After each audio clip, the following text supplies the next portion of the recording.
Good afternoon, everybody. There is nothing new in sexual abuse of minors. It's been going on forever, and sadly, it will continue. Nearly always, it's perpetrated by somebody who is very, very close or a trusted figure to the person being abused. It works because of secrecy and fear. The abused individual is told, if you say anything about this, I'll either hurt you or your parents, or do something awful to you. But the difference with what we call the grooming gang scandal is that it is the mass industrial scale sexual assault and rape by anonymous, unknown persons, and it's been going on across this country on a scale that is simply unimaginable. It has been going on for many, many decades. It has been going on for too long, and there is a huge racial and ethnic dimension to it. A very large part of these crimes can be attributed to racism in its absolutely worst possible form. And yet this has been met by the collective establishment, and by that I mean social services, police, councillors, members of parliament, governments, by abject cowardice and willful and deliberate neglect. And I first became aware of the scale of this when I went to Rotherham in 2013. And people were coming up and telling me what had happened in that town, the scale upon which it had happened. And I have to say that initially I looked upon it all with a degree of disbelief. Surely nothing as large as this, nothing as appalling as this, could have happened on this scale without it breaking as a massive public story beforehand. And by 2014, this was a national issue, one that had led to great anger in our country, and much of the rest of the world looking on in absolute horror. They simply couldn't fathom that something like this had happened in the United Kingdom. And yet ever since then, there have been a few inquiries, but very little has happened. This is a stain on our country in every way. It's one of the worst things I think that has ever happened. And there's strong evidence that it's still continuing, and much of it within a few miles of where I'm speaking to you now. As a political issue, well, Kemi Badenoch, the leader of the opposition, can say what she likes. But as Women's Minister, for a period of 2 years, not one single time did she raise this issue in the House of Commons. And as far as Labour are concerned, well, it's clear, it's very, very clear. They have absolutely no desire for any serious inquiry to go ahead. I spoke this morning to the former police officer, Maggie Oliver, who's just about the only person who comes out well, frankly, from the last 20 years of all of this, and she made it pretty clear that Jess Phillips was in no way interested in meeting her at all. The inquiry is flawed, the inquiry will not work, and we want today to offer perhaps a better solution. But before I do that, I want to introduce you to one of the 5 people who was withdrawn from the inquiry. Ellie-ann Reynolds has come down today from the north of London to stand up here and speak to a packed press conference. And she's going to talk about the inquiry, why she's withdrawn, her lack of trust and faith in the way in which the whole thing is being conducted. And I would ask everyone to bear in mind the immense courage that it takes for Ellie to come here and to do this today. Ellie. Do you need to start there? Yeah. Thank you. Hello. First of all, I think the inquiry that was set up, it was a mess from the start. When I joined the panel, we knew from the get-go that it was messy. It was a very controlling atmosphere there. It was very gaslighting. very manipulative, and we all went on to do the right thing, and that was to seek justice, that was to find the truth, to not be silenced anymore, and to be able to help our future. And we look at our future generations in this as well, because not only are we about ourselves, but we're also about the present victims and the victims that can occur if this shambles continues. The way that we were spoken to was very degrading. It was very controlling. We weren't allowed to seek support from family members. We weren't allowed to seek support from each and every survivor on the panel. Typically, you find with survivors is that they will confide in each other because we have been through near enough the same thing. So that is the better way that we can seek support. That was taken from us. There was a motivation in that as well to widen the panel, and I think personally that was down to the fact that they don't want to vocalise the ethnicity of these men. We almost felt uncomfortable vocalising the ethnicity of these men, and like we shouldn't. Pretty much when we were in that inquiry, we were stripped from our voices, and we're not going to be stripped from our voices anymore to maintain the higher-ups' comfortability. I decided to withdraw because, my head and my heart were saying two different things. My head was saying, you can really make a change in this, you can really help the future. But in my heart, it wasn't morally correct for me to maintain myself on the panel because of how it was going. It was rigged from the start. I mean, when we got the bios about the former police officer and the former social worker, it was very, very locked down. It was very password protected. We couldn't show it to anybody. We couldn't screenshot it. It was just awful. And I mean, when you're looking at bios of two former institutions that failed us, we were never going to be confident in the first place. We've spent years of our lives trying to grab the attention from police officers and social workers, to be told that we're attention seeking, to be told to shut up and go home. It's been nothing but awful. So when you put these two candidates in front of us, none of the survivors were going to ever sit there and be happy with it. Personally, I asked and I said I'm not keen. However, we were also told to propose two questions to each suspected chair. They've left now, but we had to pose these questions 24 hours prior to meeting them, which again I wasn't happy with. I asked why they needed 24 hours. Why couldn't they come back with an answer instantly when they were asked it? We were told what to ask, when to ask it. It was all in all very controlled.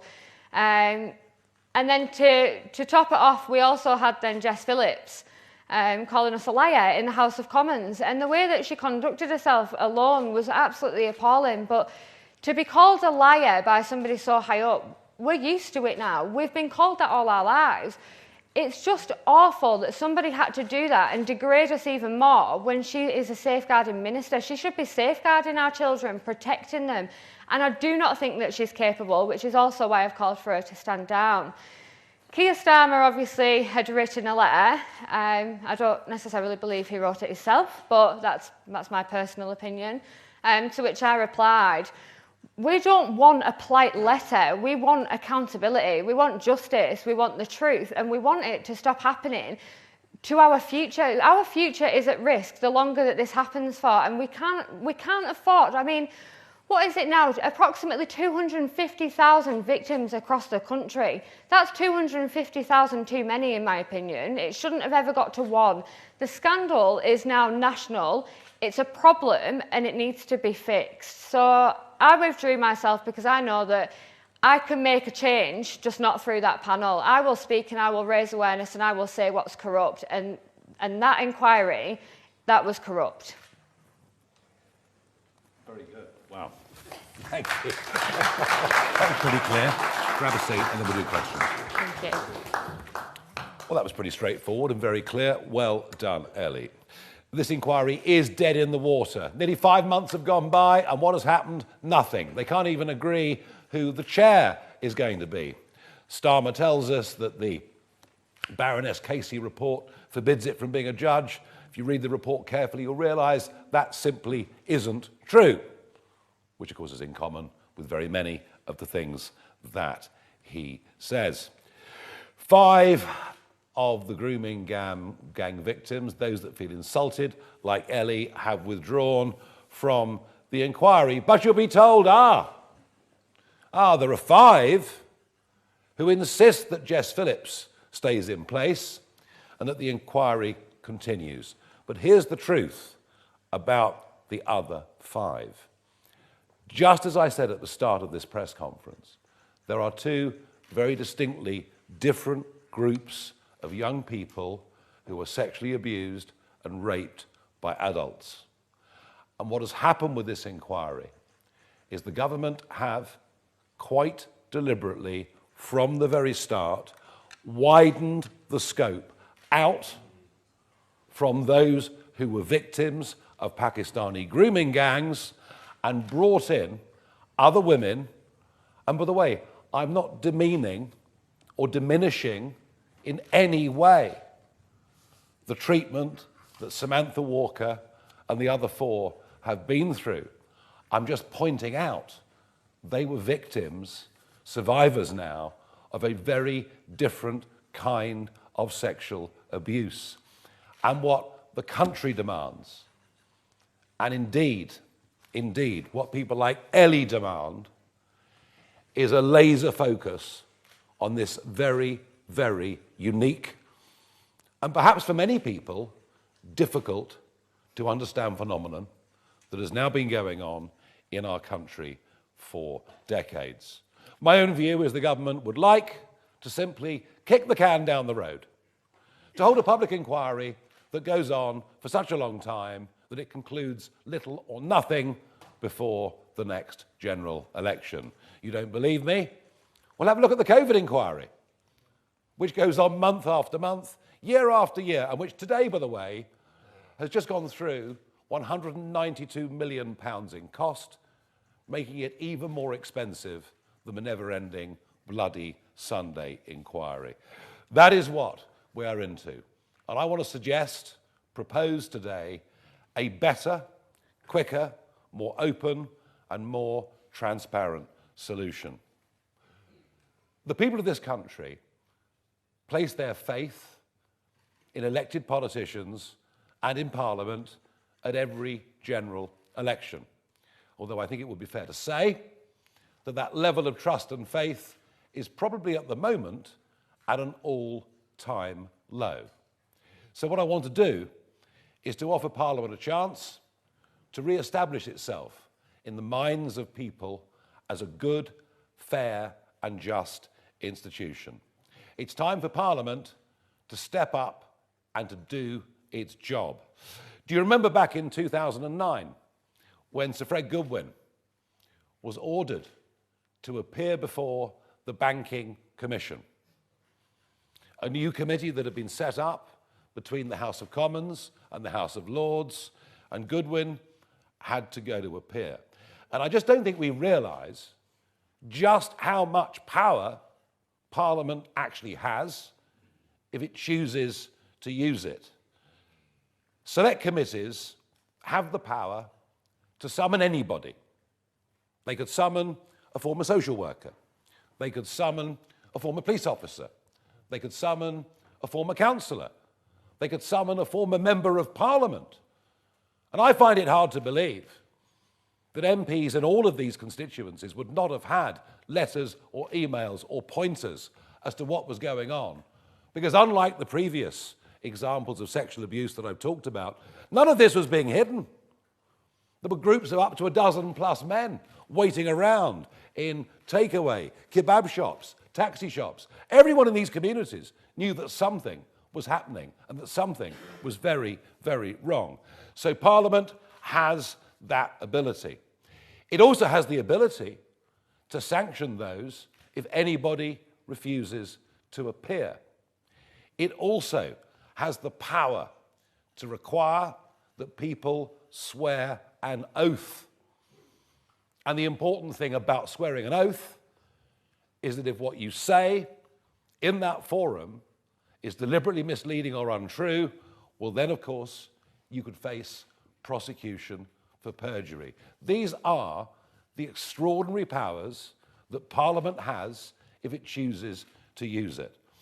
And I am saying here is the most enormous opportunity for Parliament, and indeed for this government, to restore some public trust in the institution and those that currently inhabit it on an issue that has been gnawing away at our public consciences for well over a decade. And I repeat the point, to which the rest of the world looks on in shock and in horror. I will be, with my colleagues, meeting the Speaker this evening. I will put these points to him. I know that he himself is very keen to re-establish Parliament at the centre of our national debate in this country. And I will tomorrow write to Dame Karen Bradley, the chair of the Home Affairs Committee, suggesting that very quickly a subcommittee is set up. And yes, let's broaden it to a commission, and let's get those from the House of Lords who understand this subject involved as well. The advantages of this, well, the first one is it can be done incredibly quickly. The second of this is it'll take place in what we still know as the mother of parliaments, and perhaps re-establish some trust in the institution. And it will happen in the full glare of media. And it won't take years to conclude. It will take many weeks. It might take a couple of months, but so be it. And it will have the power to put in the Palace of Westminster those who are suspected of colluding in the cover-up of one of the most shameful stories in the history of our islands. And I'll be putting all of that to the Speaker tomorrow, and I hope and expect to get other figures in public life to come out and support this idea. It can happen quickly. Let's make it happen. Thank you.